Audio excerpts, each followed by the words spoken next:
Now, finally, we're going to talk about artificial intelligence, what's happening on that front. And if you haven't started looking, I know because the world has now started to identify probably some extreme job loss in the future relation to artificial intelligence. Now everybody's talking about it, whereas before people were thinking, well, this is cute, this is clever, this is something wonderful. But now it's not really starting to be looked at as being wonderful. But also you need to ask yourselves, what are the reasons why these people are starting to talk about artificial intelligence so much? And you know, in the publicity world, advertising and marketing world, even negative publicity and advertising and marketing isn't bad. So in some cases, you see the government playing these games. You see major politicians playing these games.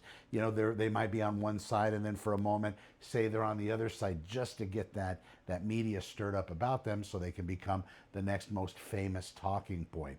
Artificial intelligence, yes, it does appear that if these machines, these mechanisms, this alien intelligence that we're responsible and at least starting to build, if they actually get so aware, so able-bodied, well, able-bodied and disbodied, bodied would be the robotic arm. If they're able to get that good, they potentially could be a better servant, a better person, a better worker than a human being at some particular point. We're getting very close. If you have been watching this world for any length of time, you remember the videos that were coming out? They would show maybe Will Smith eating spaghetti, and they were horrible, or they would show people that had extra toes, extra fingers.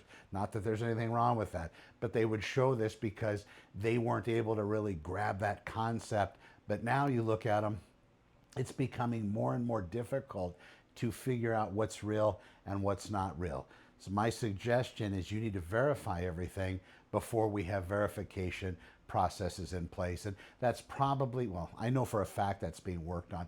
They're trying to use different technology like blockchain and these sorts of things to be able to actually analyze whether videos like this one are done by some kind of artificial intelligence clone, which you can do very easily and just with a picture. And it's remarkable. And every time I do it, it's got better teeth than me. But still, anyway, very jealous of that. But this isn't an AI clone. This is me, human being Connor McIver, doing this for you. But in the future, you're not going to know. I could create the next big rage on social media, on Facebook, and completely have it be a totally fake persona or personality.